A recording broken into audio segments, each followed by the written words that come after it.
the only credible opposition candidate under house arrest. 40 years in power, and challengers are put under house arrest. This is not democracy, it is criminal. Now listen to what the EU's official policy is at the same time regarding its support for Uganda. The EU cooperates with Uganda to promote the country's green transition, support sustainable and inclusive job creation and investment growth, and strengthen democratic governance that advances social inclusion and human rights. It seems the support policy has not been very successful. The EU must now decide whether we want to continue financing these regimes that laugh at our declarations with gold teeth flashing, or is it time to adopt a new mantra for development aid as well? Here we draw the line. Thank you. Wetwogerera ng'ebintu byongedde okubanga bikaluba era ng'obunkenke bweyongedde mu bakulu abali mu buyinza bw'eggwanga erya Uganda naddala General Yoweri Kaguta Museveni ne baakulembera nabo mu kiro ekikeeseza olunaku olwaleero by'owulidde era by'ogenda okuwulira Parliament ey'omukago gwa Bulaaya kye tuyita European Union Parliament batudde era mu bye bateesezzaako bye byava mu kalulu k'eggwanga erya Uganda nga mu byava mu kalulu boogedde ku kiwamba abantu, boogedde ku kutta abantu, boogedde ku kulangirira results ezigambibwa okuba nti si ntuufu, boogedde ku kusalako amaka ga Robert Kyagulanyi Ssentamu babidisikasinze mu kye tuyita European Union Parliament. Wuliriza bulungi nnyo mu ttungu lwaffe olutonotono kuleetedde akatambi konna era program enteekateeka yonna nga bwe yatandise. Sipiika akubiriza Parliament eno yabawadde eddakiika eziwera era nina wano eddakiika 18 zenjagala tuyitemu mu luzungu lwaffe olutonotono buli ekyayogeddwa okiwulirize bulungi nnyo, buli kye bagenda okukola okiwulirize bulungi nnyo, buli ekyateeseddwako ne gye byatandikidde ogenda kukiwulira. Naye ng'ensonga enkulu oba omutwe omukulu ogwabadde ogwa debate eno kwe kulaba nga bano babaako kye bakola era kyova owulidde ng'olyakugamba nti here we draw the line. Omuntu wakola statement eyo kiba kitegeeza bagenda kusetinga limit oba bagenda kusetinga boundary okulekeraawo okutoleretinga kasasiro na buli kimu ekiva mu ggwanga erya Uganda. Gambye here we draw the line.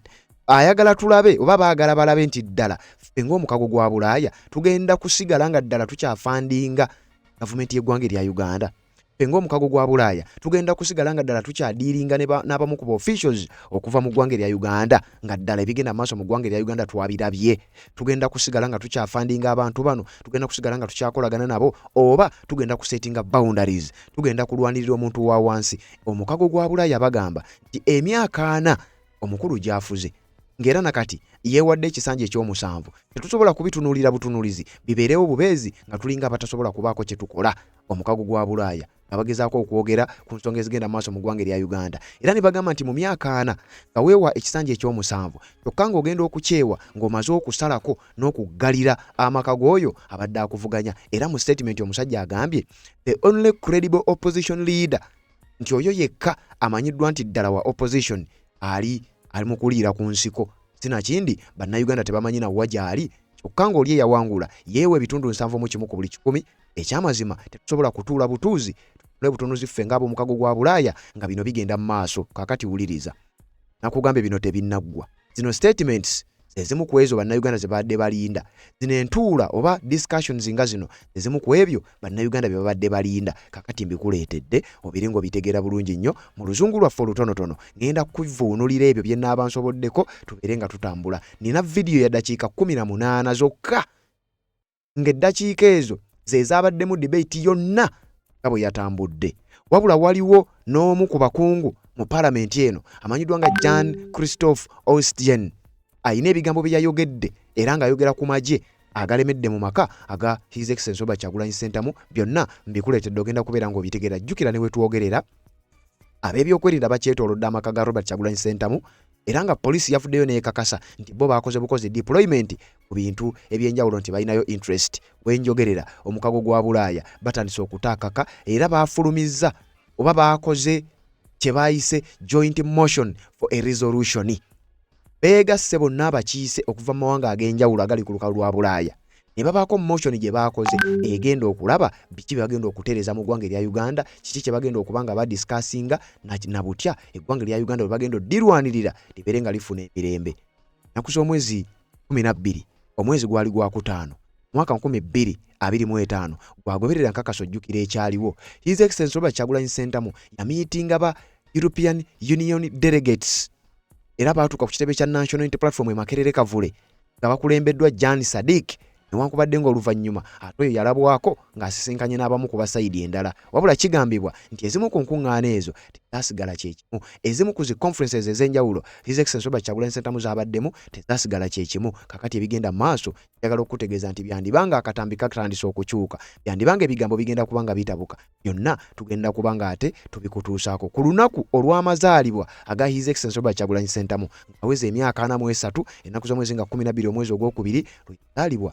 Njagala nkuwe bino nga tutera okujja ne tukola akatambi nga tunnyonnyola ku byafaayo bye obaako tunaakakola, naye kakati njagala nkuwe Paalamenti y'omukago gwa Bulaaya biki bye boogedde, njagala tubive kumu ng'ali akatogo akatambi tukayitemu owulirize ababaka bagambye eki.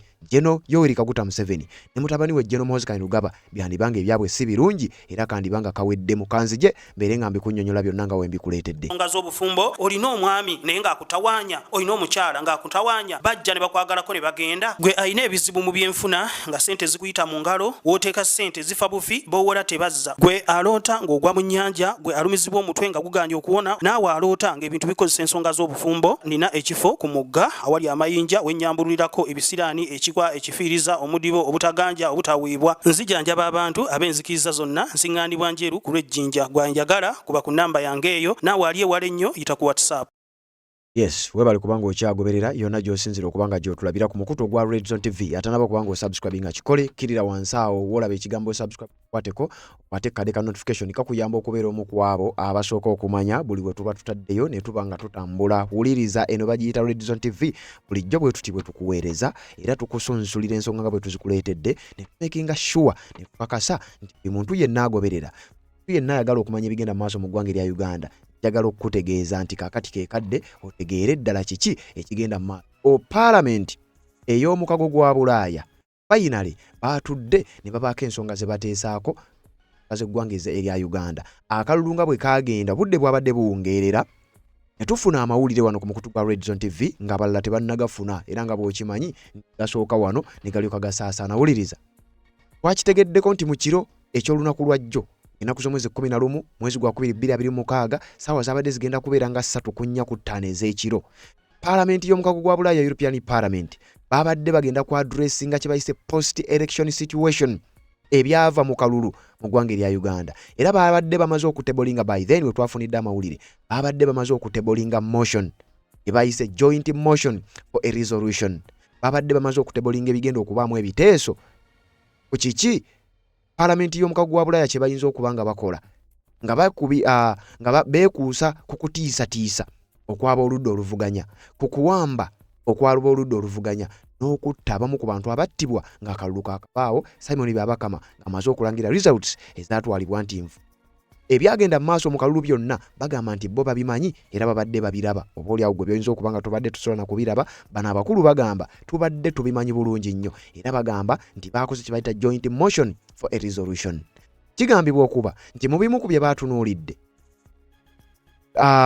process ezigwa wansi wa democratic standards, nti democratic standards mu ggwanga erya Uganda bazikriticizinze era baavumiridde nnyo kye bayise human rights abuse, nti Uganda ekyamazima okulinnyirira eddembe ly'obuntu kyasusse, enfuga eya ssemateeka teriiyo, arbitrary arrests okuwamba ab'opposition ab'oludda oluvuganya n'okwataakinga ebintu bino bye boogerako ebimu byalina mu kampeyini nti n'okwataakinga rallies ez'ababadde bavuganya mu kampeyini nabyo tubadde tubiraba, tuteekwa okubidiscussingako.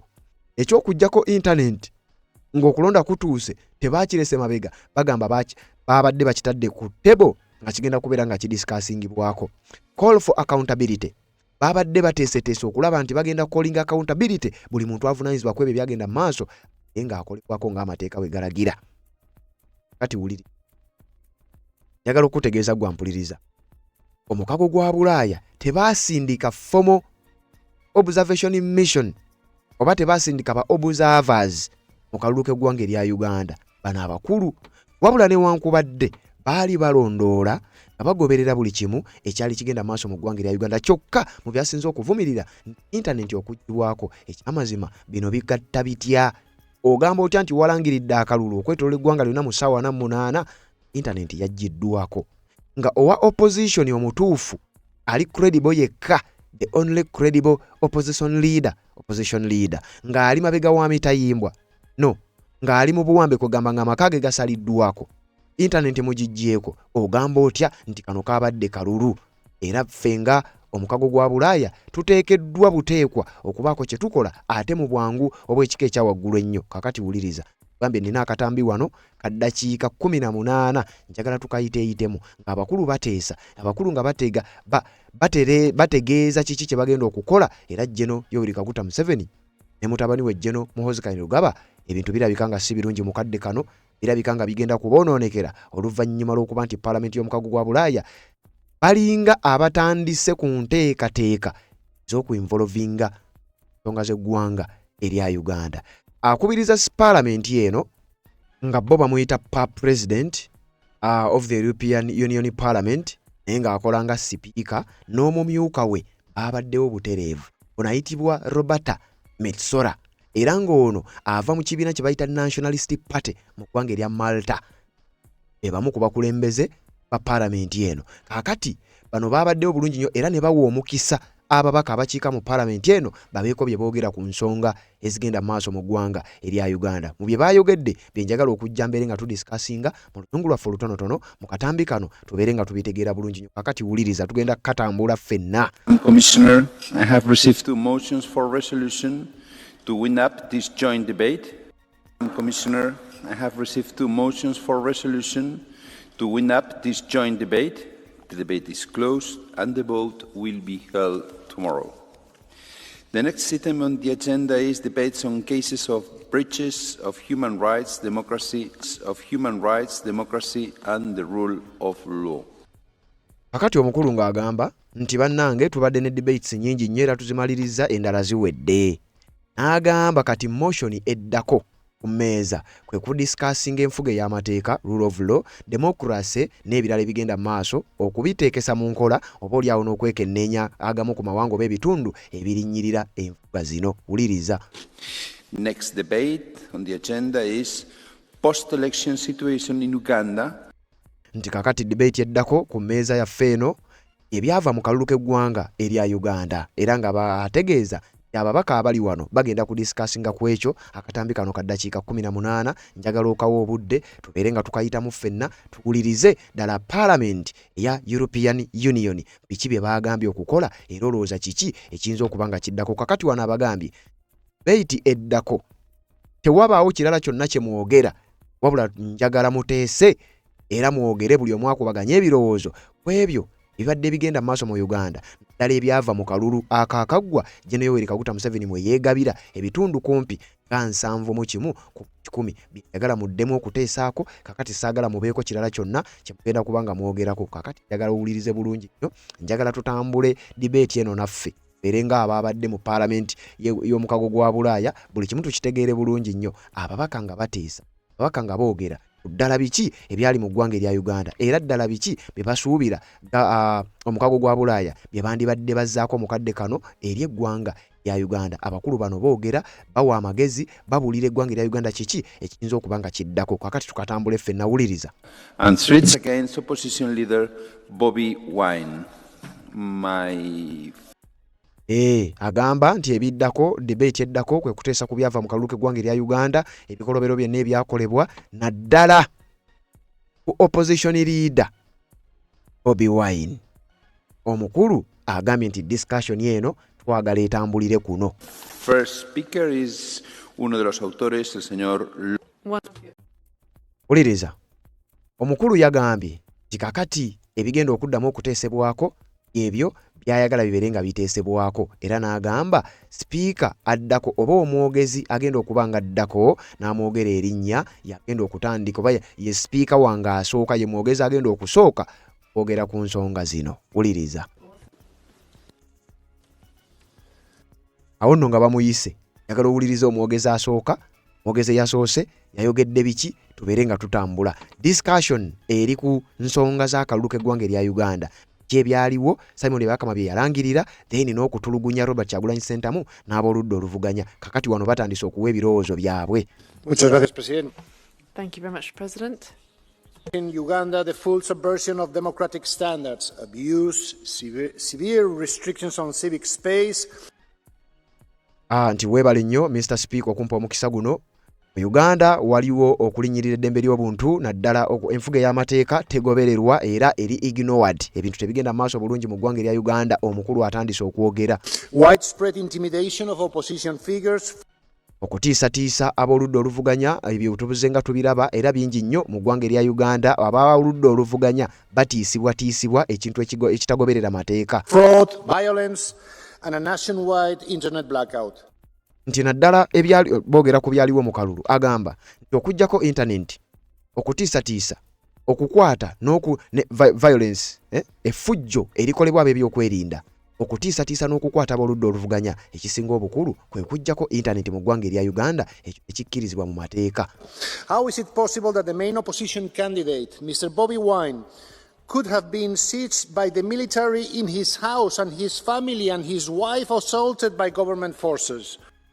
Agamba kijja kitya era kisoboka kitya okubaawo nga naffe tutunula butunuzi ow'oludda oluvuganya Bobi Wine nga wamuyise okubeera nga atiisibwa, amaka ge gaasalibwako, aliira ku nsiko, famire ye baagisalako ab'ebyokwerinda ne bagenda mu maaso n'okukola kye bayita assault omukazi we, ne bamukolako obulumbaganyi, ne bamukolako obulabe ng'olwo ye ali mu kuliira ku nsiko. Bino bisoboka bitya nga ddala weetuli naffe tutunula?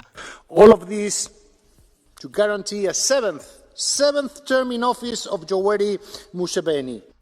Nti bino byonna nga bikolebwa ng'ekigendererwa kyakulaba ng'omusajja omu Yoweri Museveni agarantinga oba nga asekiwalinga ekisanja kye ekyomusanvu omusajja n'akiddanamu.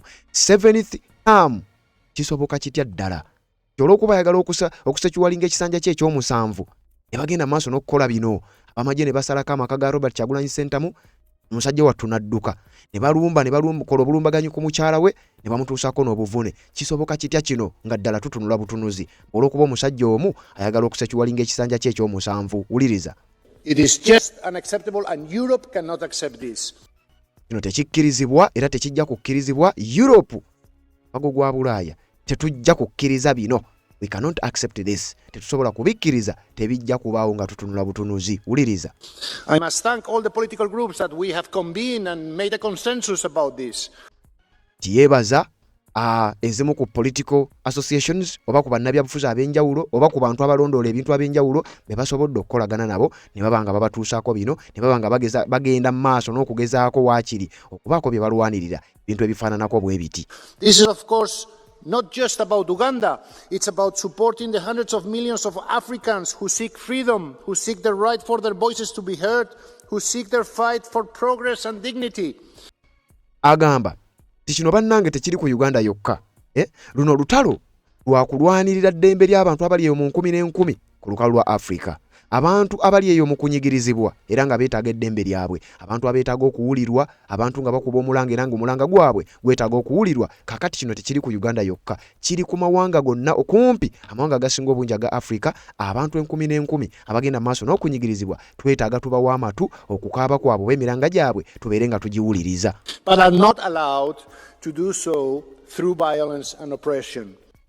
Naye tikkirizibwa era tetukkiriza kukikola nga tuyita mu suppression oba violence. Tetukkiriza kubikola nga tuyita mu kunyigiriza abalala. For decades, this European Union has been engaging with our African partners to try to support free and fair elections.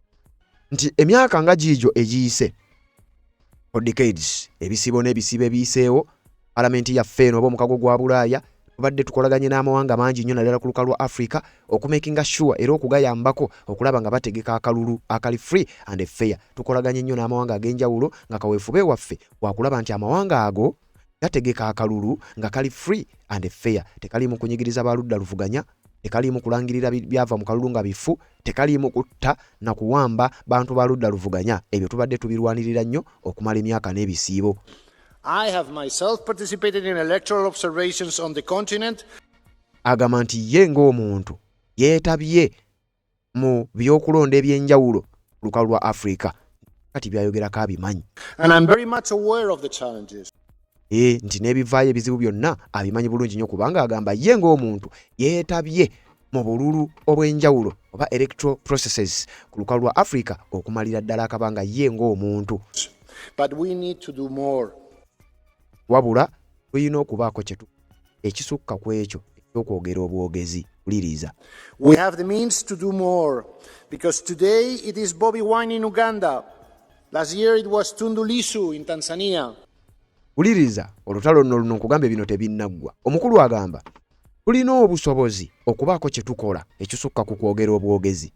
Tulina obusobozi okubaako kye tukola okulaba nga tutereeza embeera eyo kubanga olwaleero bino tebigenda kukoma wano.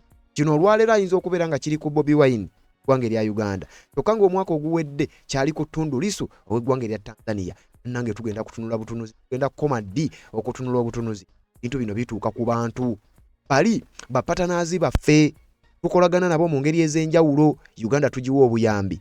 Bino biri ku Bobi Wine omwaka guno 2026. Kyokka omwaka oguwedde byali ku Tundu Lissu ow'eggwanga erya Tanzania. Jjukira mu ggwanga lya Tanzania waliyo akalulu omukyala amanyiddwa nga Samia Suluhu munywanyi gwa General Yoweri Kaguta Museveni yalangirirwa era naye oluvannyuma lw'okuba nti bannansi mu ggwanga lya Tanzania baali balaze obutali bumativu bwabwe nti byalangiriddwa bifu era abantu baafa. Omukago gwa Bulaaya babigasseemu wano bagamba nti olwaleero kiri ku Bobi Wine omwaka oguwedde kyali ku Tundu Lissu tugenda kukoma ddi okutunula obutunuzi nga bino ebintu byapeninga.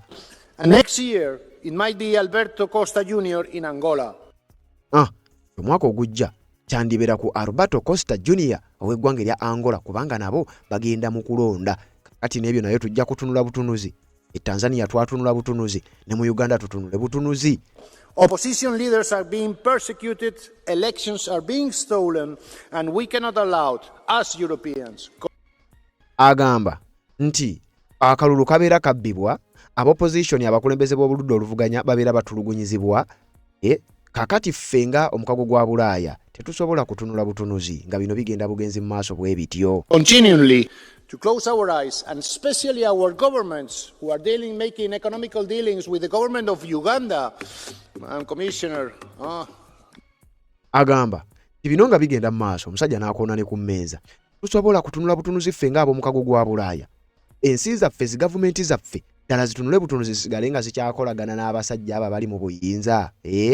Mulaba kisoboka tusigale nga ddala ffe tufandinga ebikolobera ebikolebwa ku oludde oluvuganya nti gavumenti ffe tuziwa obuyambi, ffe tuziwa ssente, ffe tuzisapootinga ate nga buyambi bwe tubawa ate babukozese mu kunyigiriza ab'oludde oluvuganya tutunule butunuzi. Mwe mulaba kisoboka? Omukulu abuuza. The council has to hear high voice and the opinion of this parliament about these very tragic circumstances that are happening in Uganda. Gamba nti sipiika n'abakulu abatwala palamenti eno lundi guno si bye bya bulijjo. Muteekeddwa okuwuliriza ebiteeso bya palamenti eno, muteekeddwa okuwuliriza n'okuteekesa mu nkola ebiteeso bya palamenti eno. Ebya house eno byegenda okuba ng'egenda maaso n'okuba ng'eteesa. Eraawo okubanga tubiteesa ne bikoma bukomi wano, eraawo batulekeraawo okubeera nga bino bikoma mu kwogera. Omukulu annyonnyola. Thank you very much. Oyo omu yabadde first speaker annyonnyodde n'agamba nti omwaka oguwedde kyali Tanzania ku Tundu Lissu, omwaka guno kiri ku Bobi Wine mu ggwanga erya Uganda, omwaka ogujja kigenda kubeera ku Roberto Jr. mu ggwanga erya Angola. Tutunule butunuzi. N'agamba sipiika n'olukulembeze lwa palamenti eno muteekeddwa okuwuliriza ebiteeso ebiva mu palamenti eno tukooye okwogeranga obwogezi ng'ate eri abantu bafa. Weebale nnyo Mr. Speaker. Kakati tugenda kwaddako. Señor López Istúriz, my second speaker is another author, Mr. Hayde. Speaker addako ye Senator Arthur agenda kubaako kyayogera ku nsonga ezigenda maaso mu ggwanga erya Uganda. Jjukira specifically bali ku Uganda ebyava mu kalulu ak'eggwanga erya Uganda. Simon Byabakama bye yalangirira wenjogerera ng'eggwa onaawulira. Tugenda mu maaso n'okubeera nga tutambula. Akatambi kano kalimu oluzungu lungi nnyo naye nze nga bwe nakugambye nange ffe tutunulako ebyo bye tutegedde ng'oba owulira nga waliwo bye tutatereezezza genda mu maaso n'okubivumbulira abalala nga tutambula. Tegere bulungi nnyo ddala kiki ekigenda mu maaso ggwanga erya Uganda. Liriza bulungi nnyo tubeere nga tutambula. Mwogezo owookubiri ye yagambye eki? Thank you, Chair. Dear Commissioner, ahead of the elections, Bobi Wine was cheered by tens of thousands of Ugandan voters wherever he appeared in the country. Uliriza, nono naye mukambwe yagambye. Mr. Speaker webale nnyo ssebo okumpa omukisa. Tulidde emirundi mingi nnyo bigenda maaso mu kalulu oba ku byagenda maaso mu kalulu mu ggwanga erya Uganda. Tulidde ebintu bingi nnyo era mmanye ebintu bingi nnyo Robert Kyagulanyi Ssentamu Bobi Wine nti bannayuganda baamuyiira obululu 10,000 oba emitwalo n'emitwalo oba obukadde n'obukadde baamuyiira obululu wabula ebyalangirirwa nga si bye bituufu. Kakati agamba nze mpulidde ebintu bingi nnyo. Kakati agamba ki ekiddako? Wuliriza. Now, after the elections, he is under siege. Kyokka oluvannyuma lw'akalulu abasajja ne bamusalako. He is under siege. Bamusalako. Jjukira poliisi yavuddeyo nekkatiriza kyali mu maka ga Robert Kyagulanyi Ssentamu n'ebigendererwa byaffe. Kakati abakulu bateesa. Wuliriza. And tens of thousands of citizens took the streets, this time in protest. Obadde okimanyi nti abasajja bakimanyi bulungi nnyo nti akalulu nga kaakaggwa bannayuganda bategedde nti kali mu kubbibwa nti bangi bagenda ku streets z'ekibuga Kampala n'ebibuga ebirala ne beekalakaasa newankubadde nga intaneti yali teriiko. Tewaali mukutu gwa TV guyinza bikugamba. Abasajja baali babiraba era ono ayogera ti oluvannyuma lw'akalulu bategeera bulungi nnyo ti waliwo bannayuganda abagenda ku streets ne beekalakaasa nga bavumirira era nga bawakanya ebyali bigenze maaso n'okuba nga byogerebwa ebyali bivudde mu kalulu. Kakati annyonnyola intaneti teyaliiko naye n'agamba bo baabimanya bulungi nnyo. The post-election situation in Uganda shows a systematic assault on fundamental rights. President Museveni's 7th term followed elections that failed to meet democratic standards, preceded and followed by mass arrests, violence, attacks on journalists, the shutdown of civil society, an internet blackout, and killings of unarmed civilians. Ono agamba okulinnyirira eddembe ly'obuntu kyasukka mu ggwanga lya Uganda mu biseera by'akalulu. Jeno Yoweri Kaguta Museveni yeerangirira mu kisanja kye ekyomusanvu. Wabula ab'oludda oluvuganya batulugunyizibwa, ab'amawulire baagaanibwa abamu okukola emirimu gyabwe, kyokka nga ne intaneti yali eggiddwako era naye abuuza kino kitya. The harassment of Bobi Wine, his family and members of the National Unity Platform is unacceptable. Nti okutulugunya, okuwamba n'okusalako amaka ga Robert Kyagulanyi Ssentamu n'okumuteeka mu busibe, house arrest, okulumba mukazi we, famire ye ne babakolako obulabe, amagye nga ge gagenda maaso n'okukola bino, amazima ebijja kukkirizibwa. N'abamu ku bakulembeze banne mu kibiina ekya National Unity Platform, bammemba mu kibiina ekyo ekya National Unity Platform, embeera gye babayisaamu eri unacceptable wano mu palamenti yaffe tetugenda kubikkiriza. The European Union must act consistently to end immediately all violence, threats and the arbitrary detention of opposition politicians and their supporters. Agamba nti palamenti yaffe eno eya European Union n'omukago gwa Bulaaya European Union tuteekeddwa okubaako kyetu wateekeddwa okubaawo ekikolebwa ku bigenda maaso mu ggwanga erya Uganda, okulinnyirira eddembe ly'obuntu, okusiba ab'oludda oluvuganya, okutulugunya abantu ebyokubintu kujjako intaneti biki byonna ebyagenda maaso n'ebimu ku ebyo ebikyagenda maaso. Tuteekeddwa okuba nga tetulina kutuula butuuzi, tuteekeddwa okubaako kye tukola ffe ng'ab'omukago gwa Bulaaya. We must review our cooperation with Uganda and firmly support civil society, journalists, human rights and LGBTIQ plus defenders as well as the democratic opposition. Agamba nti ffe ng'ab'omukago gwa Bulaaya tukkirize tugaane ebigenda maaso tubirabye era tubimanyi. Tuteekwa okwecekinga, tuteekwa okulivayizinga enkolagana yaffe n'amawanga n'eggwanga lya Uganda. Tuteekwa okwetegereza enkolagana yaffe n'obuyambi bwe tuwa gavumenti y'eggwanga erya Uganda. Olw'ensonga eddembe ly'obuntu terinnyirijjiddwa. Ab'oludda oluvuganya tebakkirizibwa kwetaaya. Ebintu ebirala bifaanana bwe bityo. Opposition eri mu kubeera suppressed. Tetusobola kukkiriza bino bigende maaso bwe bityo. Tuteekwa okwetegereza enkolagana yaffe oba mu byensuubulagana oba mu nkolagana yonna eri politiko oba enkolagana yonna tuteekeddwa okugyetegereza. Olw'ensonga ng'omukago gwa Bulaaya ebigenda maaso mu ggwanga erya Uganda ebikolebwa gavumenti nga ebikola ku bantu ba bulijjo biri unacceptable, tebikkirizibwa. Mr. Haide, Mr. Othen is as well an author.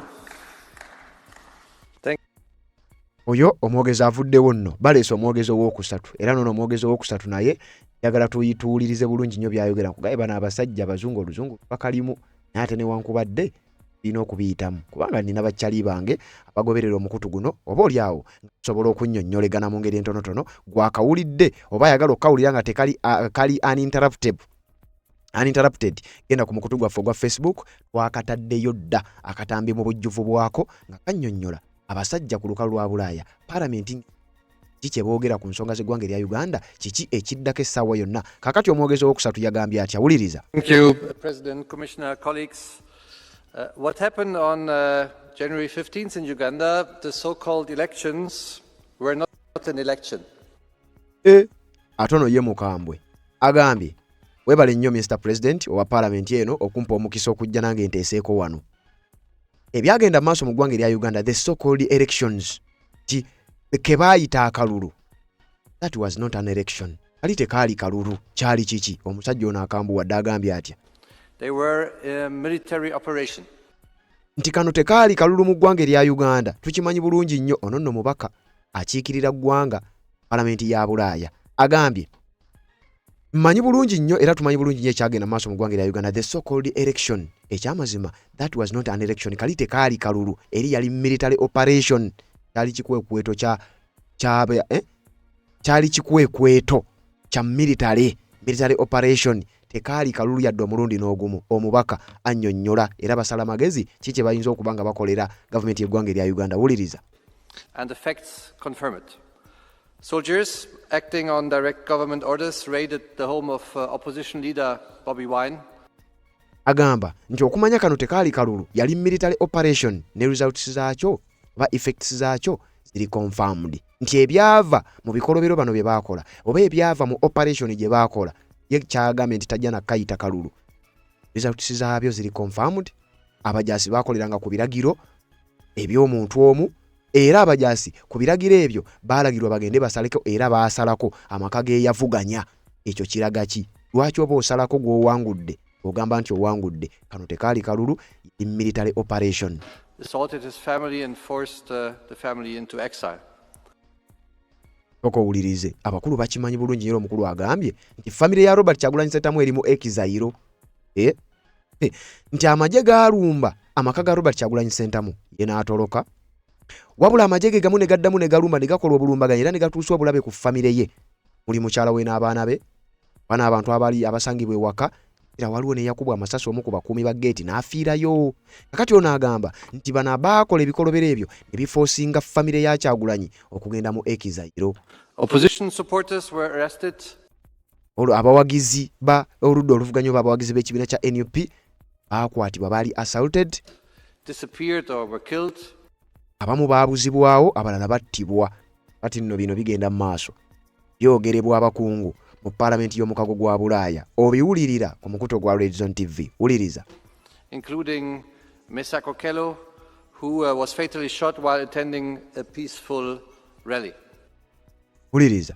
Bagamba ono alipotinga agamba tukimanyi bulungi nnyo ekyagenda mu ggwanga eryagenda maaso mu ggwanga erya Uganda era nga bw'agambye nti ye tayagala nakayita kalulu kubanga tekaali kalulu yali military operation. Agamba nti abantu bangi abattibwa ddala ab'ekibiina kya NUP, abantu bangi baabuzibwawo, abalala nga kati bamanyiddwako na mayitire, abalala baasibibwa. Waliwo mu bamu abattibwa mulimu Mr. Okero eyakubwa amasasi ng'atendinga raale ey'oludda oluvuganya. Azze kuwuliriza pulezidenti we biki byagenda byamusuubiza byagenda omukolera, baamukuba amasasi agaamuttirawo. Babasajja babimanyi. We are deeply alarmed by reports that the regime has publicly threatened to kill opposition leader Bobby Wine. Agamba nti byonna byonna ng'obitadde ebbali tukimanyira bulungi nnyo era reports tubadde tuziraba n'ebigambo tubadde tubiraba. Ekyamazima abasajja baasuubiza n'okutta Bobby Wine opposition leader. Ate abasajja bamanyi mujjukira ebigambo General Muhoozi Kainerugaba bye yateeka ku mutwe ogwa X n'ategeeza nti ka Bobby akaagala nga either kalamu oba nga kafu, era n'ategeeza nti jjukira Chris Balyomunsi minisita wa ICT bayo ye n'ategeeza nti Bobby Wine tewali amwagala era waddembe n'okudda mu maka ge. Kyokka ate General Muhoozi Kainerugaba ye n'akikkaatiriza nti nedda ssebo tebakulimba, Bobby Wine tumwagala either nga mulamu oba nga mufu. Kakati wano ab'omukago gwa Bulaaya bakugamba kimanyi bulungi nnyo era reports tuzirina nga gavumenti oba regime etiisatiisa okutta eyavuganya mu kalulu, okutta ow'oludda oluvuganya nga si mulala ye Robert Kyagulanyi Ssentamu Bobby Wine, baatiisatiisa okumutta. Kati bagamba bimanyi bulungi nnyo era reports tuzimanyi. Yagambye kano agala na kukayita kalulu kubanga tekaali kalulu, it was a military operation. bali ku Robert Kyagulanyi Center mu bateesa n'eggwanga erya Uganda ku kiki kye bayinza okuba nga balikolera, kiki kye bayinza okuba nga bayambako. Katuwulize omwogezi ono. All these are not isolated incidents. They are acts of terror which are meant to silence an entire opposition. Nti waliwo n'ebikolobero ebirala ebigenda mu maaso by'oyinza okuba nga tonnabyogera kubanga tetunnabyogerako. Ebikolobero bino acts of terror. Ng'ebikolobero bino ekigendererwa kyabyo kyakutiisatiisa bantu b'oludda oluvuganya oba oliawo nakubasirisa. Ebikolwa ebyo tubimanyi birungi nnyo nti mu Uganda gyebiri. We call for the immediate and unconditional release of all political prisoners. Tukoolinga oba tukoowoola wabeewo immediate and unconditional release. Twagala ab'oludda oluvuganya bonna abali emabega w'emitayimbwa abaasibwa bateebwe awatali kakwakkulizo konna kanaaba kabateereddwako immediately bunnambiro. An end to military trial of civilians. N'okulekeraawo okukwata abantu ba bulijjo ne mubatwala mubawozeseze mu kkooti z'amagye. Full accountability for the crimes committed and a real electoral reform. Ne kye bayita electoral reforms credible and real zibeerewo era zikonfamingibwe era ziteekingibwe. Akalulu kaddemu keetegerezebwe n'ebirala onaawulira. Today we as European Parliament say clearly, we stand with Bobi Wine, Uganda's opposition and civil society and all those who risk everything to demand freedom. Thank you. Akati ono naawunzika ng'agamba ffe ng'omukago gwa Bulaaya naddala Paalamenti eno tuyimiridde ne Robert Kyagulanyi Center mu ako kawulidde bulungi nnyo. Ffe ng'omukago gwa Bulaaya naddala Paalamenti eno we stand with Bobi Wine. Tuyimirira ne Bobi Wine, tuyimirira n'ab'oludda oluvuganya abaafiirwa ebintu byabwe, abaafiirwa obulamu bwabwe mu kaweefube waabwe ow'okugezaako okulwanirira emirembe mu ggwanga erya Uganda. Bale nnyo Mr. Speaker, olwo nno Mr. Speaker ogwe bayita Mr. President n'ayita omwogezi omulala. Kakati omwogezi omulala agambye eki naye katumuwulirize. Thank you very much, dear colleague. Mr. Froelich is an author as well. Herr Präsident. Thank you, President.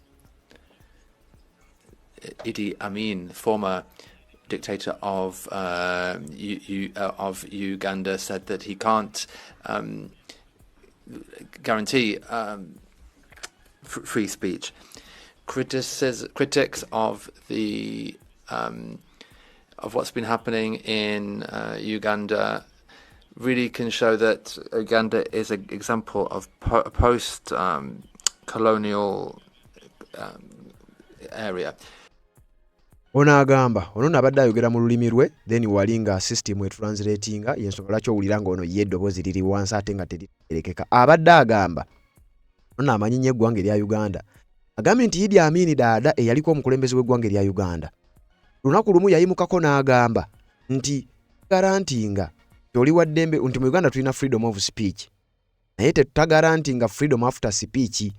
Tolina eddembe okwogera buli ky'oyagala wabula amanyi oba onaaba n'eddembe nga ky'oyagala omaze okukyogera. Kakati ono agamba nti ne mu ggwanga erya Uganda we twogere lunaku olwaleero gavumenti eriko eripresentinga ekyo kyennyini nnyini owulidde nti bannayuganda bangi batulugunyizibwa, bannayuganda bangi naddala abo aboogera ku nsonga ezigenda maaso ezibanyigiriza bangi babuzibwawo, battibwa, batulugunyizibwa, bakolebwako ebikolobero era gavumenti y'eggwanga erya Uganda eriko kati representinga ekigambo kiri freedom of speech is around but we can't guarantee freedom after speech. Era ebyo byasooka kwogerebwa era yaliko president w'eggwanga erya Uganda amanyiddwa nga Idi Amin Dada ono nno naye mwogezi mu Paalamenti ya Bulaaya. Opposition is suppressed, and in between 2020 and 2024, millions of euros were spent to ensure governance in Uganda. Ulira agambye nti opposition batulugunyizibwa, bannansi batulugunyizibwa, kyokka nga ate ffe ab'omukago gwa Bulaaya billions and billions of Ugandan shillings oba millions and millions of our money we spent sente zaffe nnyingi nnyo twazisindika mu ggwanga erya Uganda wakati wa 2022 ne 2024 nga sente ezo tuzisindikayo mbu olwo tuyambeko amawanga gano okusobola okutendeka oba n'okusomesebwa kuga eya ssemateeka. Kyokka sente zaffe nga zaayonoonebwa okugenda mu mawanga gano bintu bikyaganya okutereera oludda oluvuganya bakyatulugunyizibwa. Wuliriza. This has led to reactions, and in the end, this is just wasted money. We should focus development policy on economic growth and infrastructure, not just on exports.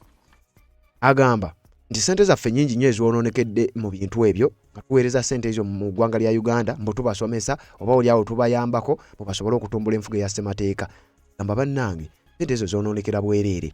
Twandibadde tufokasingana ku bintu ebirala kubanga ebyo tukitegedde tebiina makulu.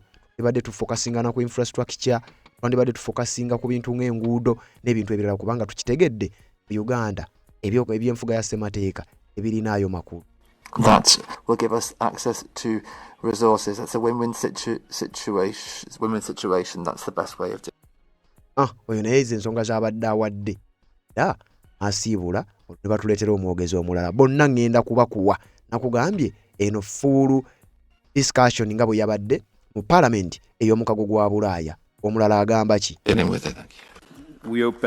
We jump into the second part on behalf of the EPP group, Mr. Schenk.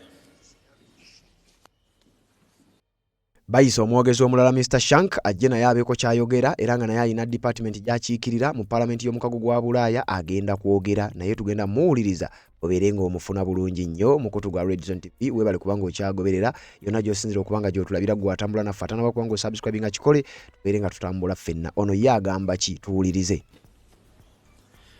Herr Präsident, liebe President, colleagues, well, to talk about Uganda is uncomfortable, but to turn a blind eye is irresponsible.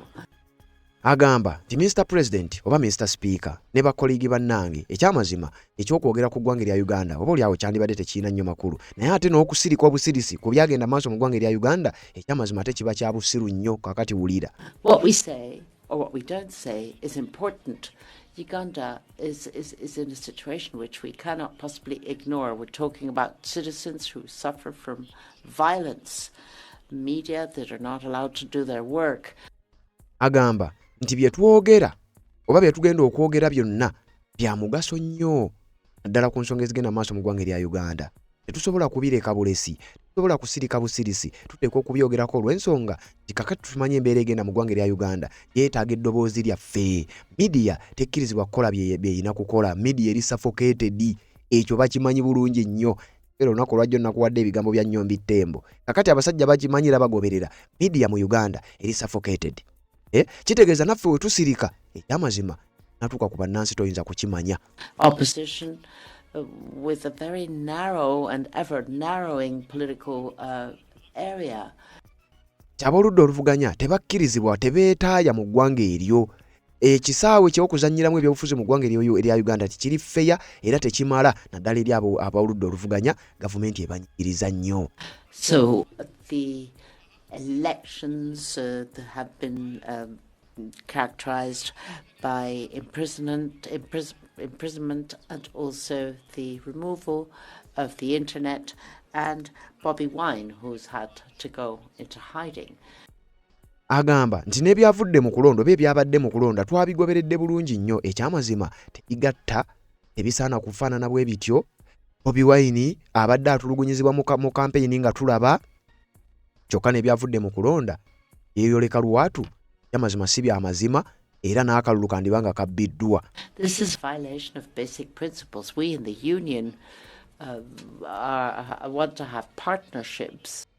Agamba nti kuno kulinnyirira ddembe n'amateeka ago agayina okugobererwa naddala ffe wano ku palamenti y'omukago gwa Bulaaya nti omukago gwa Bulaaya bano abantu tupatanalinga nabo era gano ge mateeka oba ze nnono ezirina okugobererwa nga mu nnono ezo mwe mukulembera eddembe ly'obuntu democratic leadership obufuzi obw'amateeka kyokka gano amawanga ge tupatanalinga nago nga Uganda bo tebabiteekesa kola.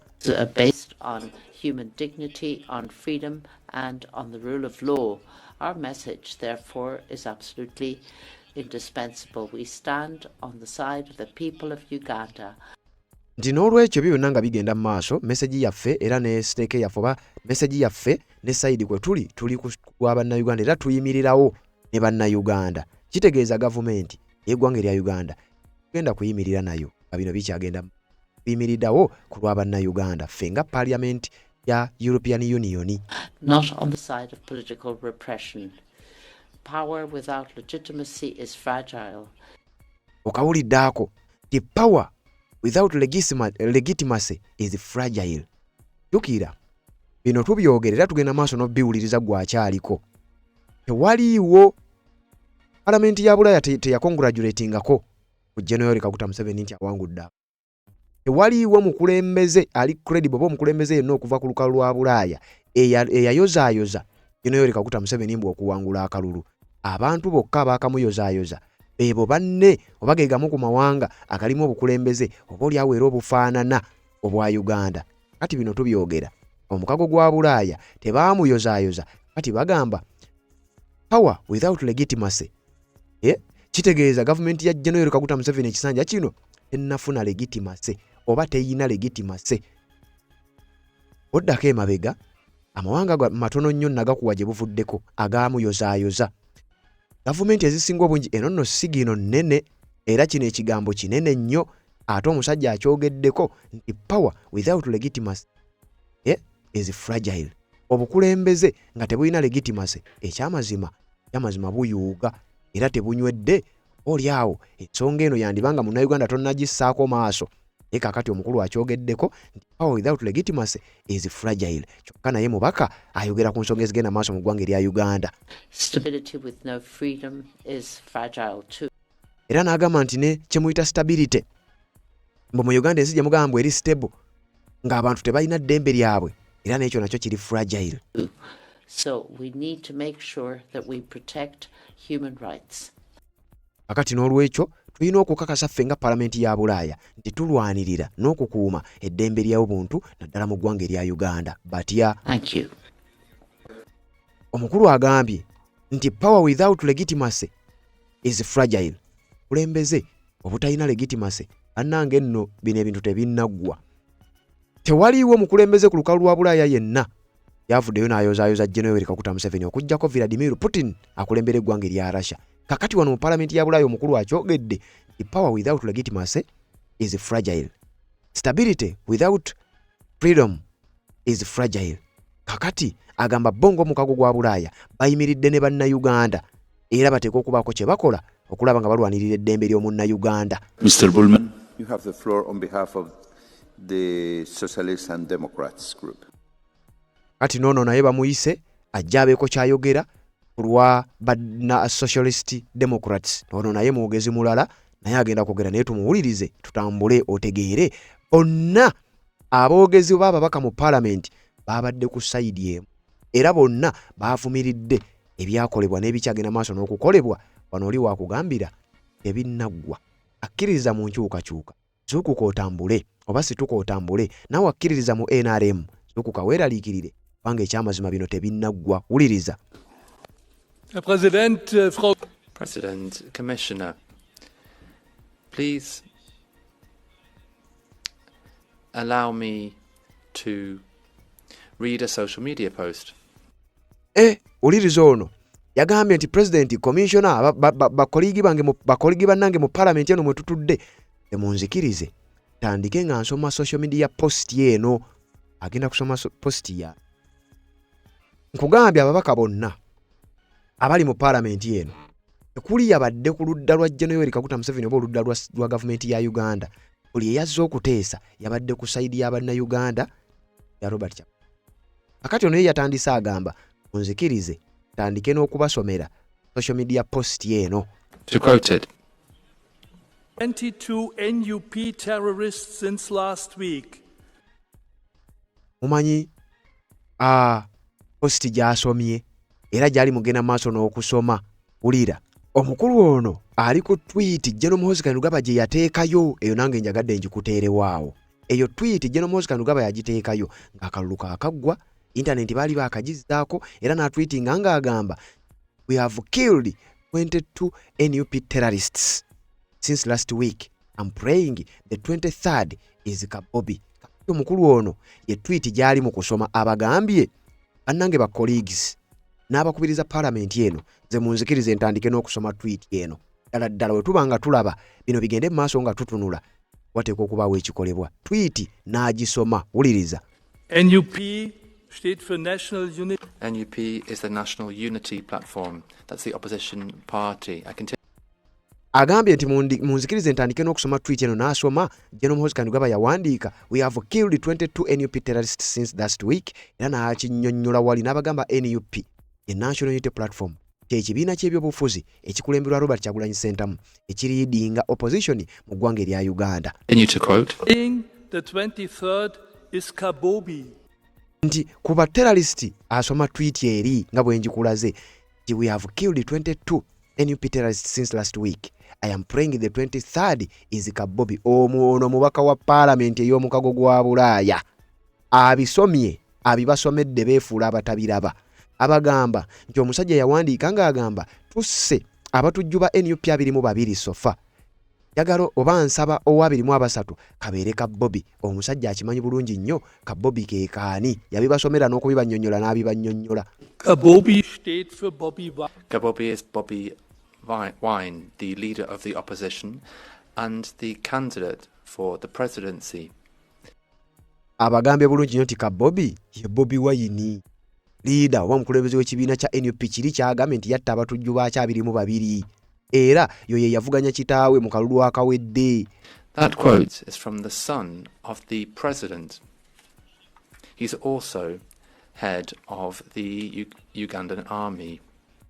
Yo ye yabiwandiika gwe muwulidde yabiwandiika mutabani wa General Yoweri Kaguta Museveni akulembera eggwanga erya Uganda ate nga ye muduumizi w'oku ntikko ow'amagye ga Uganda People's Defence Forces. Temwewuunya. The post has now been removed. Nti post eyo teyaggyibwayo. No, post eyo yaggyibwayo. Jukira post ezimu bazidiriitinga. Apparently because they fear an international reaction. I'm in favour of offering money to strengthen democracy. Agamba nti post eyo yaggyibwayo oluvannyuma olw'okuba nti baali bamaze okutegeera n'okufuna okutya nti international community ejja kulyakitinga nnyo ku post eyo era oba oliawo bayinza n'okutema ku funds ne baweereza eggwanga erya Uganda. Mubaka mu palamenti y'omukago gwa Bulaaya agamba nti ebyo tetubiraba. In favour of protecting human rights through our cooperation, but this is completely unfair what is happening, and I'm waiting for action from the Commission and the Council. Uliriza. Ulono ye mu bukambo bw'ekika ekyawaggulu yagambye nti ekyo tekikkirizibwa kimenya amateeka tekigwanidde wabula nninze action egenda okuteekingibwa missoni yaffe eno nninze ndabe we mugenda okutunula obutunuzi mmwe bakama baffe kaddala ebyo bigenda mu maaso ggwanga erya Uganda. European Parliament is not going to let this go. Awunzi saagamba nti ekyamazima nkakasa era saagala European Parliament eno mwentuula mwenkiika etunule butunuzi ekireke kigende bugenzi bw'ekityo. No, never. Tekisoboka kubaawo, tuteekwa okubaako ne kye tukola. Oyo naye mwogezi era mubaka mu Parliament y'omukago gwa Bulaaya. Kakati baleeta omwogezi omulala agamba ki? My next speaker on behalf of the ESN group is Mr. Sivskeski. Mr. Sivskeski ono nga naye yali mwogezi okubanga alina bagenda okukiikirira yabadde wo bulungi nnyo era naye alina bye yayogedde yawadde endowooza ye naye tugiwulirize. Thank you. Chair, ladies and gentlemen, 40 years is a long time, and 40 years ago the world was completely different. Diego Maradona. Ono naye yadde ayogera mu lulimi lwe era sawundi gy'owulira babadde bamuvuunula. Wuliriza nti ekyamazima abakulembeze ba palamenti eno ne bakoliigi bannange mu palamenti eno emyaka 4 kintu kinene nnyo. Kye mugamba mutunula butunuzi kibeere bwe kiti emyaka 4 ng'omuntu afuga, imagine kintu nga kinene nnyo. Was the best football player. Margaret Thatcher was the ruling person in the UK. Uganda has had the same president all the time, so no. Omusajja yagambye emyaka 4 kintu kisusse era n'awa n'ekizampo ku musambi omu ow'omupiira nti omusambi omu yasamba omupiira n'aguwummula n'agutendeka n'ebirala ebifaanana bwe bityo nga Uganda ekyalina pulezidenti omu. Really kino kisoboka. Surprise people want changes, but for the 40 years the president of Uganda did not change either. Kakati ng'agamba mwegye emyaka 4 egiyise kimanyi bulungi abantu badde baagala enkyukakyuka wabula mu mwaka ogwana era president agaanye still era enkyukakyuka tennabaawo really. He rules with the same methods all the time, and this shows the divergence between what we're talking here, where we condemn the behavior of authorities and that we make business with Uganda. Kati nno nayogeddemu ekimakinga sense era gwe munnayuganda akyali katambi kano kiwulirize. Agambye nti naye ddala tosobola kuŋŋamba nti ebyo bibadde bigenda mu maaso n'okwapeninga naye ate naffe ne tuba nga bye twogera byawukana ku bye tukola kubanga bino biba bikyagenda mu maaso ate naffe tukyakola bizinesi n'ezi gavumenti ng'ezo. Ekyamazima wandibadde mukadde kano tukyadiiringa n'amawanga ng'ago tukyadiiringa n'eggwanga ng'eryo tisimala tubawa buyambi ng'ebyo bikyagenda mu maaso emyaka 4 ng'omusajja akozesa same tactics atulugunya abantu asiba abantu awamba ab'oludda oluvuganya atiisatiisa kyokka ffe ne tusigala nga tukyakola naye bizinensi kisoboka. So here there is this discrepancy because on the one hand we talk about it and indeed we invest there. Agamba nti kino tukiraba era wano parliament ezenga eteesa eyawuka gwa Bulaaya ne twogera naye ate ne tusigala nga tukyakola bizinensi nabali. Tujja ne tuvumirira tukoma kuvumirira nabo sanctions obutonotono ne tusigala nga tukyakola bizinensi nabo naffe twetaaga okwechekinga naffe twetaaga okunenyezebwa. And we have a policy which should be realpolitik, that is we focused on business and raw materials. N'ababuuza tetusobola kubaawo na police ddala ne tuba nga tukola kye bayita real business ne bapatanazi baffe bweba sanctions zibeere sanctions okuba kuvumirira kigenda maaso bikolobero bivumirirwe nga tetukoma mu kwogera bwogezi. Violence obviously has a very dark side to it and we should condemn what's happening there. On the other hand, foreign policy should be about caring about our own interest. Thank you. Kakati agamba nti foreign policy teyandibadde kubeera nga tulowooza bulowooza ku interest zaffe zokka. Tuteekwa okubaako kye tukolera bannayuganda. Tuteekwa okutunulira ku bantu b'e Uganda n'ebikolobero ebigenda maaso n'okuba nga byebakolebwako abantu abakulembeze bennyini. Ono teyabadde na bingi nnyo n'agamba weebale nnyo Mr. Speaker era n'avaawo ne bawa omulala agenda okuba ng'ayogera era naye tumuwulirize. Wuliriza. Much, dear colleague. I have 3 requests for the catch the eye. First one is Mr. Steer. Basindisa omuntu omulala Mr. Steele naye agenda kubaako kyayogera era ali mu palamenti y'omukago gwa Bulaaya. Nkugambye kana akatambiza abadde dakiika 18 palamenti eno ze yawadde eggwanga erya Uganda ze baayiteeserezza. Kati tuwuliriza ddako. Thank you, Mr. Chairman.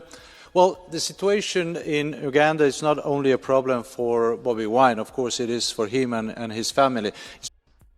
Agamba yatandise agamba ti Mr. Speaker Sebo ekigenda maaso mu ggwanga erya Uganda tekiri ku Bobi Wine yekka wabula kiri ku ye Bobi Wine famire ye ne bannayuganda bonna ebikolobero ebibakolebwako ekyamazima bisusse. Not only a problem for Uganda, for the country.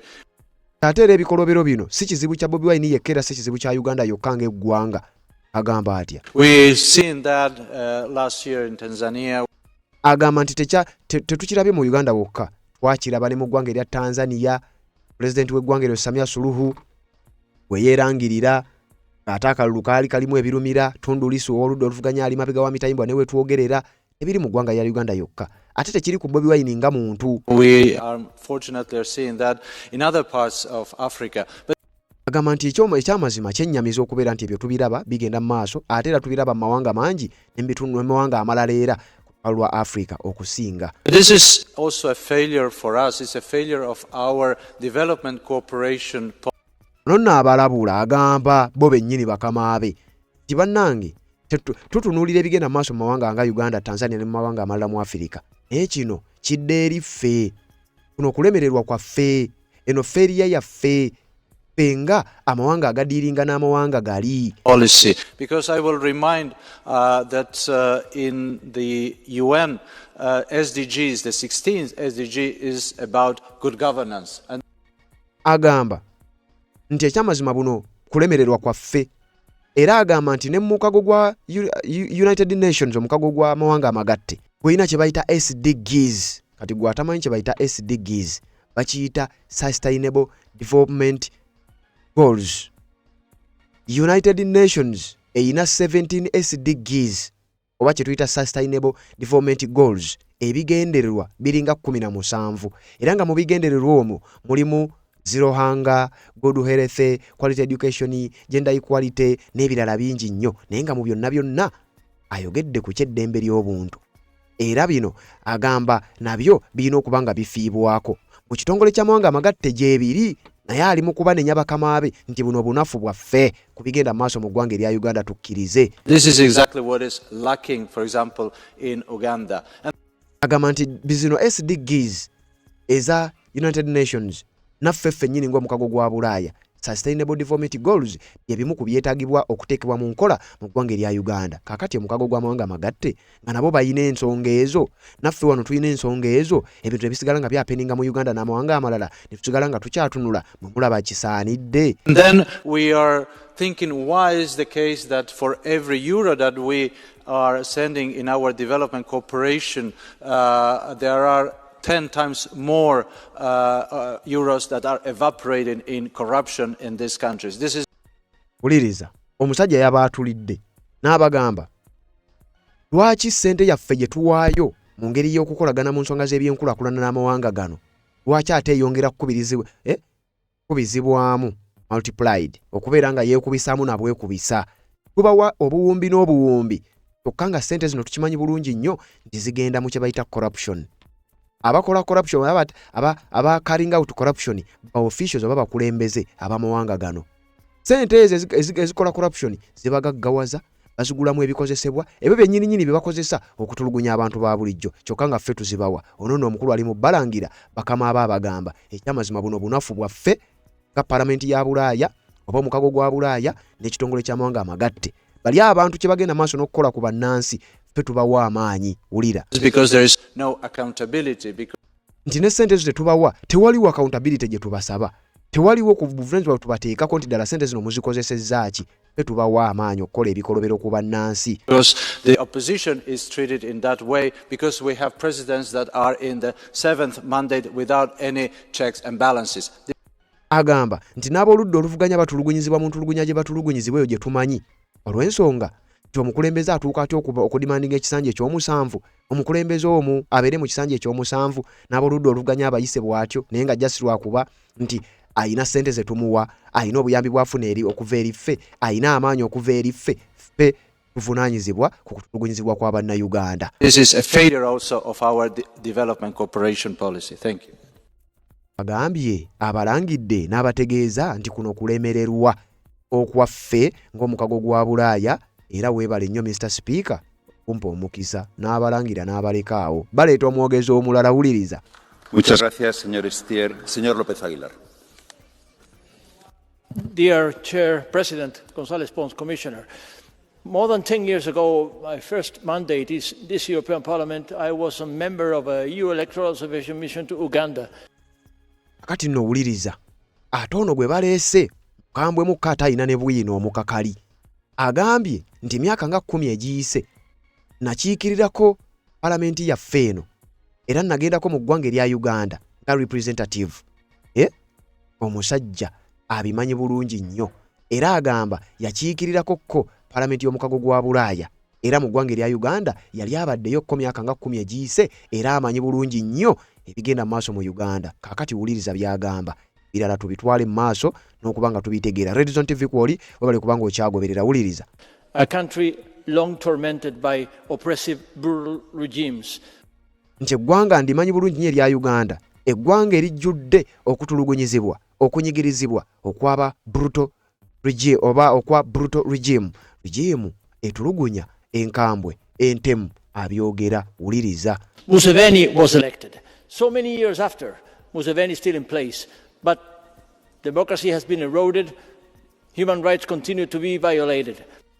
Agamba nti Museveni yalondebwa kale tetuganye Museveni yalondebwa bantu baamulonda naye emyaka egyo gyonna emberi obuntu tewali democracy oba enfuga y'amateeka tewali byonna byalinyirirwa byayonoonebwa dda naye ate ng'omuntu akugamba bamulonda eddembe ly'obuntu teririwo mu ggwanga erya Uganda ayogera. I had the opportunity to check the importance and the weight of EU diplomacy on the spot in Uganda. So it summed up with the embassies of the member states, and still we're still powerless in order to make the right point to bring about fair, credible elections in Uganda. So far, there is something we can do. Uliro omusajja bw'agambye nno waliwo n'ebyama ebyetaaga okutegeerekeka. Omusajja agambye amanyi bulungi nnyo ebigenda maaso mu ggwanga erya Uganda. Bano agamba nti ffe tuli powerless, tetulina nnyo buyinza bususse busobola kusalawo byakukolebwa. Ggwanga erya Uganda abasajja banyigiriza abantu adde okimanyi bakolagana n'abamu ku bambassadors. Mwe ne mulowooza nti mulina ambasada ng'omukago gwa Bulaaya, mulina ambasada ng'eggwanga lya America, mulina ambasada ng'eggwanga lya United Kingdom, mulina ambasada nga Bufaransa mu ggwanga erya Uganda. Mb'oba oli awo balina kye bajja okukola. Ambye nti bambasada babakoraputinga, babagulirira, bakolagana ne bambasada, kyokka ate ffe ne twesanga nga tulina obuyinza butono nnyo ku kye tuyinza okukola. Bannange teri mubaka wa paalamenti ya Bulaaya yabadde ku sayidi ya Museveni. Buli yayogedde yenna yabadde alabisa bulabisa katumumaleyo ono. Is make the case for human rights violated of the leaders of the opposition so that the European message is still heard in Kampala, in Uganda, in all over the place that we do care. Tuteekwa okubaako ne kye tukola nga European Parliament. Tuteekwa okubaako ne kye twogera eddoboozi lyaffe libeere nga liwulirwa. Tumakinge sure nti mu Kampala mu ggwanga erya Uganda eddoboozi lya Parliament y'omukago gwa Bulaaya lituuka era baliwulira. About those leaders of the opposition which are so unfairly prosecuted against. Nti naddala ku bantu abo ab'oludda oluvuganya bambi abagenda maaso n'okubanga batulugunyizibwa, abagenda maaso n'okubanga basibibwa awatali misango gye bakoze, abagenda maaso n'okubanga bateekebwa mu mbeera ey'obuwambe, abagenda maaso n'okubanga batiisibwatiisibwa. Twetaaga okubaako ne kye tukola, twetaaga okubaako ne kye twogera, eddoboozi lyaffe abasajja baliwulire. So please, Commissioner, take the message. Action is needed in Uganda, Kampala. Thank you. Hey, omusajja n'agamba ssebo Mr. Commissioner, message gitwale, bino si byakwogera bwogezi. Message gitwale.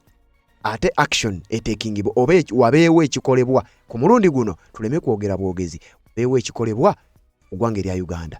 Kibuga Kampala. Webale nnyo nze bye byange. Oyo naye n'avaawo. Katulinde omulala.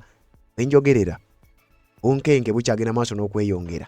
Eno paalamenti y'omukago gwa Bulaaya ekiikamu ababaka abakiikira amawanga ag'enjawulo. Tolowooza nti ebyogerebwa wano bigenda kukoma awo. Katulinde tulabe naye nga nze nkyabikuwa. Red Zone TV kwoli uliriza. Muchas gracias, señor López Aguilar. Mr. Tinkinen, C210. Mr. President, Uganda's president, who has been in power for more than 40 years. Hey, ono gwe natandise naye. Agambye Mr. President, Mr. Speaker, akubiriza Parliament y'omukago gwa Bulaaya. President w'eggwanga erya Uganda abadde mu buyinza okumala emyaka 4 n'okusoba, more than 40 years. Tonga kijaleeta uliriza. Has placed the only credible opposition candidate under house arrest. Omuntu abadde mu buyinza emyaka 4 era ng'agamba bamulonda bulonzi addidde the only credible opposition leader. Naye yo statement yo mwagitegedde. The only credible opposition leader. Nti ow'oludda oluvuganya yekka ali credible ali omu. Robert Kyagulanyi Ssentamu. Oli ayakafuga emyaka 4 era ng'agamba nti abantu bamulonze addidde only credible opposition leader. Robert Kyagulanyi Ssentamu n'amuteekako embeera era n'amaka ge n'agawamba. Kakati omusajja ono akakasa nti ono ye only credible opposition leader. Teweerabira abaavuganya ku bwa president baali 8. Ababiri be bano Robert Kyagulanyi Ssentamu ne Museveni. Bali 6 tewaliwo yadde amaka g'omu ge bazinzeeko, tewaliwo yadde omu nti yatulugunyizibwa yakwatibwa. Kati ab'omukago gwa Bulaaya omukulu agamba omusajja amaze emyaka 40 mu gavumenti mu buyinza addidde ow'oludda oluvuganya owaddala yekka amuggalidde, amutadde mu house arrest, yasalako amaka ge, byonna abikoze. Olaba kisoboka, ulize ebigambo bye. 40 years in power and challengers are put under house arrest. Myaka 40 chalenjawo ate omutadde mu house arrest. This is not democracy, it is criminal. Nti kino si nfuga ya mateeka, kino kiri criminal, kimenya n'amateeka. Now listen to what the EU's official policy is at the same time regarding its support for Uganda. Nti kakati wano waliwo policy ey'omukago gwa Bulaaya, EU policy, ku nsonga z'okukolagana n'eggwanga erya Uganda. Wuliriza. The EU cooperates with Uganda to promote the country's green transition, support sustainable and inclusive job creation. Nti EU oba omukago gwa Bulaaya European Union bakolagana n'eggwanga erya Uganda eriy'okusupportinga kye bayita green transition. Bakolagana n'eggwanga erya Uganda okuyambako olwo ali mu kusoma byama ezimu ku nkolagana eggwanga lya Uganda lye zirina n'omukago gwa Bulaaya ali mu kubisoma ali mu balabisa. Agamba omukago gwaffe ogwa Bulaaya gukolagana n'eggwanga erya Uganda mu kuyambako green transition. Okuyambako tubawa sente nnyingi nnyo tukolagana nabo mu kuyambako okutonda emirimu mu bavubuka b'eggwanga erya Uganda. Wuliriza. And investment growth and strengthening democratic governance that advances social inclusion and human rights. Tine mu nkolaganiza ze tuyina ffe ng'omukago gwa Bulaaya n'eggwanga erya Uganda mulimu n'okulaba nti eggwanga lino litumbula liwa ekitiibwa liteekesa mu nkola kye bayita eddembe ly'obuntu era ebyo tubiweerako ssente zaffe tukolagana n'eggwanga erya Uganda mu nkola ezo era omanya waliwo ssente eziweebwa gavumenti. It seems the support policy has not been very successful. Kino kiraga oba kitegeeza kindaga nti support policy yaffe tebadde successful n'eggwanga erya Uganda. Bye tubawo okukola si bye bakola. Bye tukolagana nabo si bye bateekesa mu nkola. Omukulu abalabisa ayogera. The EU must now decide whether we want to continue financing these regimes that laugh at our declarations with gold teeth flashing, or is it time to adopt a new mantra for development aid as well? Ulira agambye tike kaseera omukago gwa Bulaaya gusalewo tiddala tugenda kusigala tukolagana ne regime zinga zino oba kekadde tukyuseemu tunoonye engeri endala gye tuyinza okudiringa n'ebintu bi.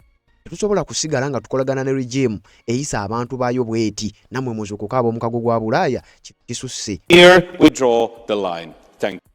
Era n'ategeeza nti wano mweno parliamenti mukadde kano here we draw the line. Agamba nti kaseera kano ba mu ddakiika eno bwe tuyina okuteekerawo ekkomo bwe tuyina okusetingira limit oyo kasasiro yenna tuyinza kukkiriza bino bisigale nga bigenda mu maaso abantu batulugunywe embeera batuukeko bwetyo wate ffe tukyasupportinga. Here we draw the line. Thank you, Mr. Speaker. Thank you. Thank you very much, dear colleague. Madam Commissioner, you have the floor. Akati jukira parliamenti eno naye eringa olaba parliamenti ya Uganda. Ono bwe yamaze okwogera n'ayita Madamu Commissioner. Ono Commissioner wa parliamenti beera omu ku bakulembeze ba parliamenti eyo. Kati naye Commissioner agenda kubaako kyayogera. Bino bibaddewo kiri ekikesezo olunaku olwaleero. Omukutu oli ku gwa Red Zone TV tubambulire Patrick Nzembi kutuusaako. Commissioner yagambye eki?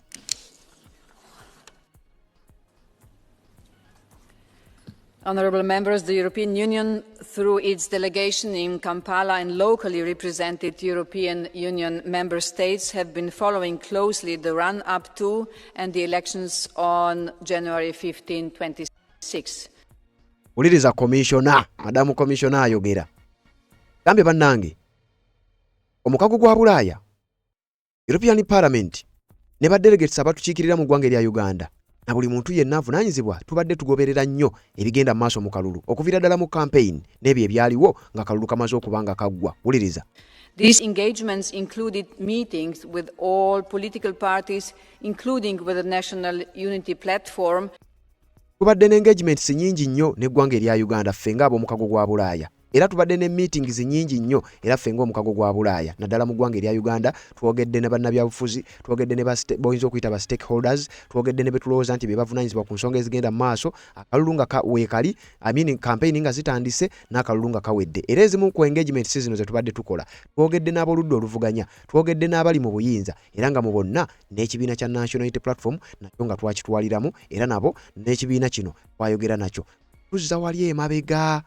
Ebana abajja nga akalulu tukasemberedde. EU delegates omukyalo oyo yaliko yajja ne basisinkana His Excellency Robert Kyagulanyi Ssentamu ku kitebe kya National Unity Platform e Makerere Kavule era waayita akabanga katono balabwako nga basisinkanye ne General Salimu Sale basisinkanye n'abakulu aba Uganda government boogerezeganya ku nsonga ez'enjawulo ebimu ku ebyo byali mu kutegeeza ng'agezaako okwanukula ababaka bamugambye nga bagezaako okulaba nga bamuteeka ku nninga ku nsonga nga zaatambula mu kalulu. Ono ye commissioner wa parliament ey'omukago gwa Bulaaya. As well as with electoral bodies and with government and the leadership of the Ugandan People's Defence Forces. An EU-funded project focused on electoral violence prevention called Let's Talk Peace. Nti twasisinkana aboludde ovuganya, twasisinkana ab'ebyokwerinda, twasisinkana ne badelegates oba bakulu okuva mu kakiiko k'ebyokulonda. Omukago gwaffe ogwa Bulaaya ezimu ku nkolagana ze tulina oba ze tuteekawo kwe kupromotinga emirembe n'enfuga ey'amateeka. Was launched ahead of the campaign which was welcomed by stakeholders across political lines. Era ebyo byonna twabyanjulira ba stakeholders abo benkugambye be twasisinkana era bonna baabiwelkaminga. A diplomatic watch by the EU delegation was carried out on election day. Nti EU delegates conference oba baatekinga balina olukuŋŋaana lwe baatwala oba olukuŋŋaana lwe baakola oba olukuŋŋaana lwe baateekawo bo nga EU delegates ba official okuva mu mukago gwa Bulaaya. Naku lw'okulonda lwennyini balina olukuŋŋaana lwe baakola. Nejjukira mu kaseera ako wano internet yali ejjiddwako ebimu oba oli awo tetwasobola kubiraba.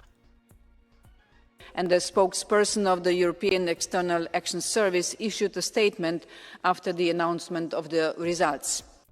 Ne ku lunaku lw'akalulu lwennyini olwo olunaku lubaali bamaze okutuula omu ku bavunaanyizibwa ku bakiikiridde omukago guno ogwa badelegates abaali bakiikiridde omukago guno omu yayimuka n'awa speech era n'ayogera ku results ezaali zirangiriddwa nti results ze baalangirira baasobola okuzoogerako omukago bongo omukago gwa Bulaaya. As mentioned in the statement, we share the findings of the preliminary statement of the African Union COMESA IGAD Joint Observation Mission as regards the involvement of the military in the electoral process, which is contrary to the Ugandan 1995 constitution. Ono agamba, jukira ye commissioner, nti waaliwo ba observers baabwe omukago gwa African Union, IGAD, COMESA n'emikago emirala gyonna. Tibaaobuzaavinga era baliko bye baakola era n'akaatiriza nga yeekuusa ku mateeka ag'eggwanga erya Uganda mu ssemateeka w'eggwanga ogwa 1995. Furthermore, the internet shutdown implemented 2 days before the elections clearly limited access to information and freedom of association. Kyokusookera ddala twayogera ku ky'okuggyako internet mu ggwanga erya Uganda ennaku 2 before nga kalulu tekannaba kubanga katuuka. Ono nali mu kubannyonnyola bye baazuula oba bye baalaba mu ggwanga erya Uganda kubanga baaliwo nti internet yaggyibwako nga wabula ennaku 2 okulonda kutuuke era kano kaali kabonero oba sigino eraga nti lino kwali kulinyirira ddembe lya buntu n'okuggyako abantu eddembe lyabwe ery'okwaccessinga information n'eddembe lyabwe ery'okweyogerera. We are also very concerned with the arbitrary arrests and suspension of numerous civil society organizations. Era tuli concerned nnyo ne bye twategeera nti waliwo ebitongole eby'obwannakyewa ebyagobebwa mu ggwanga erya Uganda ng'akalulu katuuse. Human rights organizations and civil society organizations. We are very concerned about the suspensions. Tuli concerned oba twategeerako bulungi nnyo era tuvumirira n'ekyokugoba ebibiina eby'obwannakyewa ebyo ebyali bitegeerekese nti byali bigenda kukola omulimu gw'okulondoola ebyali bigenda maaso mu kalulu mu ggwanga erya Uganda. Ahead of the elections, we call for investigations and accountability following the reports of death, violence and detentions of opposition politicians and human rights defenders, as well as for clarification of the current situation of Bobi Wine in particular. Uliriza bino nno tebinnaggwa. Abali ku saidi ya NRM muzuukuke mweraliikirire, abali ku saidi ya NUP abayayanira enkyukakyuka situke mutambule. Omukazi agambye tudimanding era tukoowola wabeewo immediate investigation wagenda kubaawo okunoonyereza okw'ekikugu ate okwembagirawo. Reports ezaafuluma eziraga nti waliwo aba opposition abattibwa. Reports ezaafuluma eziraga nti waliwo aba opposition abali mu mabega w'emitayimbwa. Reports ezaafuluma oba eziri mu kufuluma eziraga ku butujju n'obulumbaganyo obukoleddwa ku maka ga Robert Kyagulanyi Ssentamu n'embeera emuliko oba emutambulirako we twogerera olunaku olwaleero. We call on all political actors to exercise restraint to refrain from violence or incitement. Nti tukowoola bannabyabufuzi bonna baba political actors. Tukira muno mulimu ebigambo by'okutiisatiisa. Yave w'omukulu General Muhoozi Kainerugaba kakati bagamba nti ebyo nabyo babivumirira era balagira biyimirire na bunnambiro. Naye nkugambye balagidde wabeewo investigations zikolebwe ku kitta bantu abali mabega w'emitayimbwa abawambibwa abakulembeze b'ekibiina kya NUP abaasibwa ne ku mukulembeze w'ekibiina kya NUP Robert Kyagulanyi Ssentamu mwennyini era okunoonyereza essaawa yonna n'awulira. The EU, despite the current challenges, will continue engagement with Uganda on a broad-based agenda based on shared interest and mutual respect, including on trade, critical raw materials. Kyalo nawunzika ng'agamba nti wadde ebyo byonna weebiri tugenda kugira mu kadde kano nga tukyakolagana ne gavumenti y'eggwanga erya Uganda naddala ku nsonga z'enkulaakulana n'ebirala ebibadde bifaanana bwe bityo kyokka nga bali bavumirira. Our cooperation and humanitarian programs promote a Team Europe approach, exploring opportunities for transformative projects, including under the Global Gateway. At the same time, the EU, through an open dialogue with Ugandan authorities, will continue to advocate for the respect of human rights and democratic principles and to follow up on anti-discrimination measures. The EU will continue to stand by civil society organizations and support them in line with their needs and our values and principles. Oyo ye commissioner owa parliament y'omukago gwa Bulaaya agezezzaako naye okunnyonnyola ku ebyo ebibadde bigenda mu maaso n'ebibadde byogerebwa. Kakati ekiddako the investigations ekisinga obukulu era nti alagidde wabeerewo investigations ku ebyo ebyagenda mu maaso mu kalulu ebikyagenda mu maaso n'embeera His Excellency Robert Kyagulanyi Ssentamu gyagenda mu maaso n'okuba ng'ayisibwamu parliament y'omukago gwa Bulaaya wenjogerera nga bamaze okuba nga badiscassinga wanga erya Uganda era byowulidde bibadde bya parliament y'omukago gwa Bulaaya obiwuliridde ku mukuto gwa Red Zone TV Sebambulidde Patrick Nganze mbikutusaako wabula kye tutegeddeko kigambibwa okuba nti banga bagenda kuteekawo kye bayita individual sanctions banga bagenda kuteeka envumbo essaawa yonna kubamu ku bakungu mu gavumenti y'eggwanga erya Uganda era nga bakola kino bagenda kuyita mu kye tuyita EU Magnitsky Act abatagimanyi Magnitsky Act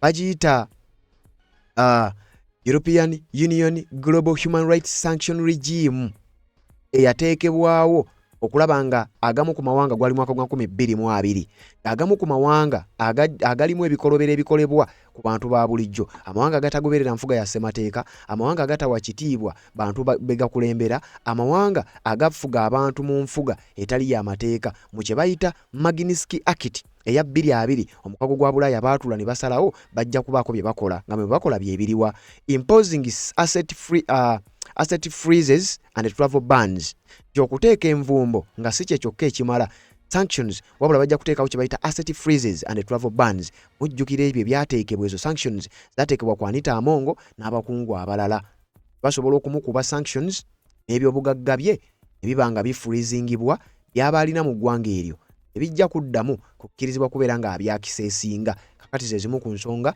eziyinza okuba nga ze zijja okuddako seera bitali byewala singa investigations zinaaba ziwedde okubeera nga zikolebwa omukutu baguyita Red Zone TV Sebambulidde Patrick Nze mbeerangawo okubeera nga nkutuusaako ensonga nga zino era wano wenjagala okukuleka uliziganye mu updates eziddako nga z'obufumbo olina omwami naye ng'akutawaanya olina omukyala ng'akutawaanya bajja ne bakwagalako ne bagenda gwe alina ebizibu mu byenfuna nga sente zikuyita mu ngalo wooteeka sente zifa bufi b'owola tebazza gwe aloota ng'ogwa mu nnyanja gwe alumizibwa omutwe nga guganja okuwona naawe aloota ng'ebintu bikozesa ensonga z'obufumbo nina ekifo ku mugga awali amayinja wennyambulirako ebisiraani ekigwa ekifiiriza omudibo obutaganja obutaweebwa nzijanjaba abantu ab'enzikiriza zonna nsiŋŋaanibwa njeru ku lw'ejjinja gwanjagala kuba ku namba yange eyo naawe ali ewala ennyo